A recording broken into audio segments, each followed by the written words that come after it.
When you see black folk knowing the law, they said, okay, well, let's change the law.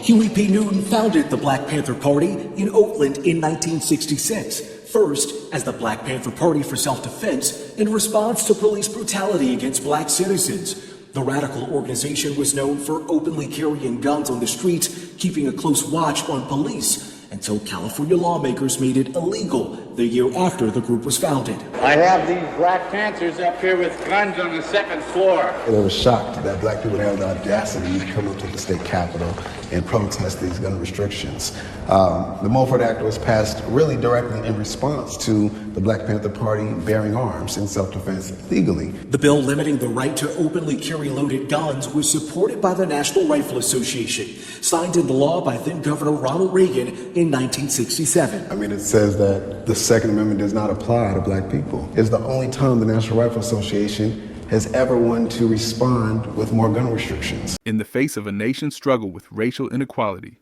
there lies an often overlooked but critical issue: the intersection of racism and gun legislation. The impact of racist gun laws on black communities is profound and devastating. It is crucial to address these discriminatory practices to forge a more just and equitable society. Gun laws in America, ostensibly designed for public safety, have historically been manipulated to disproportionately target black individuals. From the era of Jim Crow to the present, these laws have frequently been wielded as tools of oppression, rather than instruments of protection.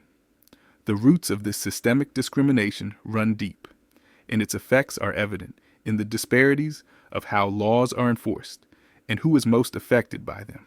Historically, black communities have faced severe restrictions on gun ownership and usage.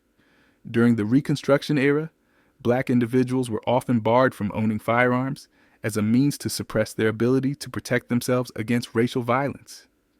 These laws were not just about controlling access to weapons, but were deeply entwined with broader efforts to disenfranchise and subjugate black people.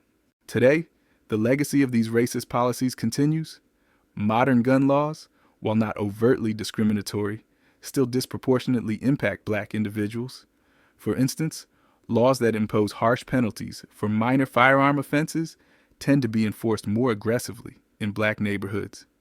Additionally, the intersection of gun violence with socioeconomic factors often exacerbates the challenges faced by black communities, reinforcing a cycle of poverty and violence.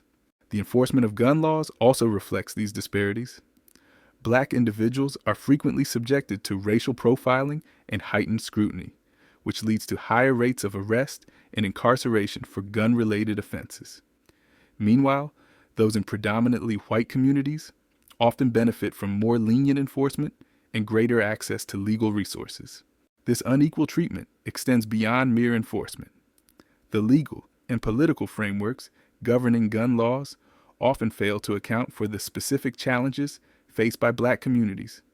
For instance, policies that aim to curb gun violence without addressing the root causes of violence, such as systemic inequality and lack of economic opportunity, fail to provide meaningful solutions. Instead, they often result in further criminalization of individuals who are already marginalized. To address these issues, comprehensive reform is necessary. First and foremost, there must be an acknowledgement of the racial biases inherent in current gun laws and their enforcement. Policy changes should aim to dismantle discriminatory practices and ensure that all individuals, regardless of race, are treated equitably under the law. Furthermore, there should be a concerted effort to address the broader social determinants of gun violence. Investing in education, economic development, and community-based violence. Prevention programs can help mitigate the conditions that lead to high rates of violence in some communities. By addressing these root causes, we can create a safer and more just society for everyone. It is also crucial to ensure that voices from affected communities are central to the reform process. Those who experience the impacts of these laws firsthand must be included in discussions and decision-making processes related to gun legislation. Their insights and experiences are invaluable in crafting policies that are both fair and effective. In conclusion, the problem of racist gun laws is not merely a matter of legal technicalities, but a profound issue of justice and human rights. The systemic inequities embedded in these laws reflect a broader pattern of racial discrimination that has persisted for generations. Addressing these injustices requires not only changes to legislation, but also a commitment to confronting the deeper issues of inequality that underpin them.